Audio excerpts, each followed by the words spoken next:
there was this great idea that we could get, like maybe a 2-3 hour sort of mini campaign.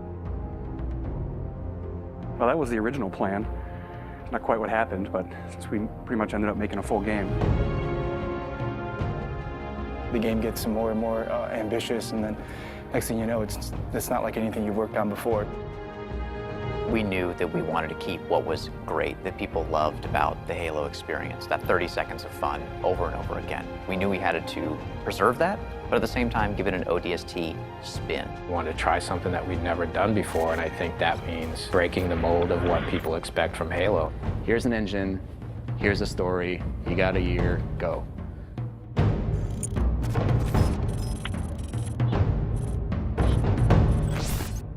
One of the great challenges that we had with ODST was, since we didn't want to be traveling all across the universe in this gigantic space opera, we wanted to really focus on one place. The hub was the single most technical thing that we've ever accomplished in the Halo engine. There was a lot of work done to try to come up with smart ways that we could build the city. It's definitely the biggest environment that we've made in any Halo game.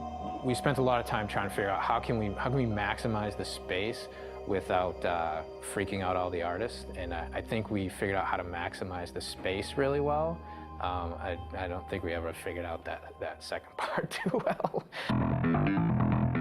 We want the player to have this open, visceral, you're in the city experience. We started experimenting with playing with elevation, playing with building shapes. It's a city that you actually completely walk through. Each BSP is directly alongside the other BSP. You walk through a door and you go into the other BSP. The road structure is not straight, it's diagonal, it's also multi-layered. I don't think we kind of realized how big the city would get. We basically had to build very specific tech that would give the AI the right type of behavior. We had the technology, we called it Squad Patrol. No matter where you were inside the hub, there would always be a certain amount of noise, a certain amount of enemy presence there that we could ratchet up and ratchet down depending on what we needed it to do. We need to have this dark, moody city without making it unplayable. I wanted to get a feeling of rain at night in an abandoned city. I would still like to score the emotions and mood that we want the player to feel when they're playing the game. We want people to explore the city. We want people to find this, this kind of hidden little sub-story.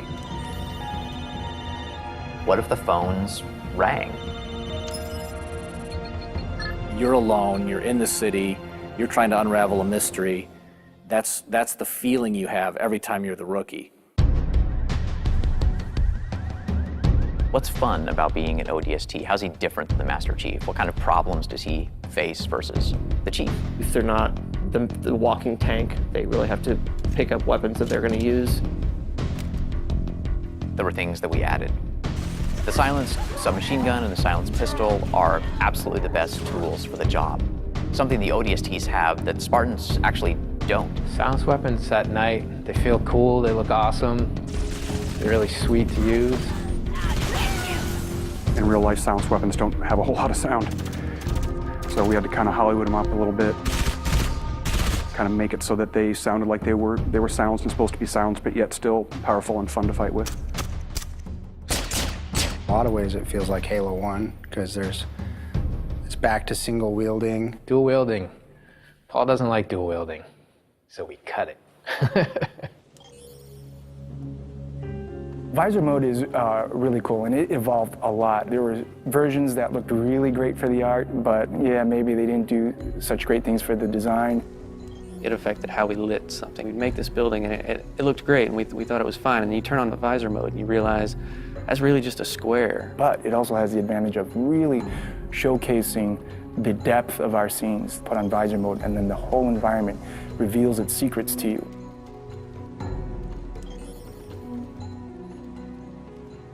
You know what sucks about big cities? You can get lost really quick. And that's where we came up with ideas for the Visor database, where you have a great map of the city that not only shows you where you are, but allows you to choose where you want to go. If you don't have that tool to help you navigate the city. You're never gonna find the high action flashback scenes, which we were banking on to be the core fun of the game. It's a very simple idea. It was an amazing struggle to get there. When you combine those things that we took away with things that we added, such as the visor, even though you might feel a bit more vulnerable, you have the right tools for the job. The hardest part moving from Halo 3 to ODST was just the difference in the play styles of the characters. If you look at the Master Chief in the course of the Halo games, he became ridiculously powerful over time. And ODST feels very different because when you start taking fire, you can't just continually keep kicking ass. You have to actually look for cover because you don't have a motion tracker like the Chief. Bringing back the health was something that was born out of a discussion about how can we add long-term level of tension to the game. For us, health is important in the ODST's world because it reminds you that you're vulnerable. We want to experience the story through the eyes of many different characters. We wanted to bring back the guys from Firefly again, Nathan Fillion, Adam Baldwin, and Alan Tudyk, trying to find the perfect film noir blonde. We thought about Tricia Helfer. Orders are orders. Come on, Veronica. What could be more important than that carrier? My orders. And Buck, call me Captain. I'll pass on that dance, but you can show me where to sit. These little scenes, we wanted to have their own mystery. It was the story of one guy, one object, one high action moment. And for us, the clue objects were the key. Dutch, we need to get above this crap. Link with the B-net. One of our drones must have seen where they hit. When you find a clue, you're actually going back in time and playing in the boots from another ODST's perspective. Good hunting, boys.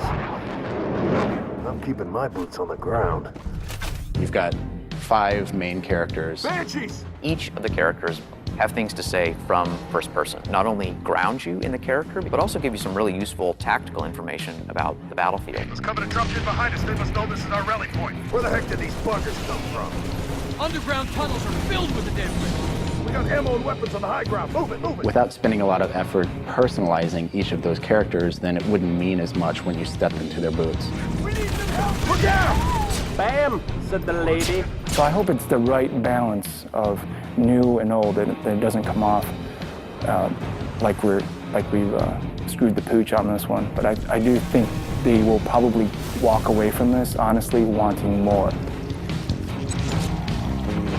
Honestly, if we had more time to do ODST, I really don't know what we would do differently.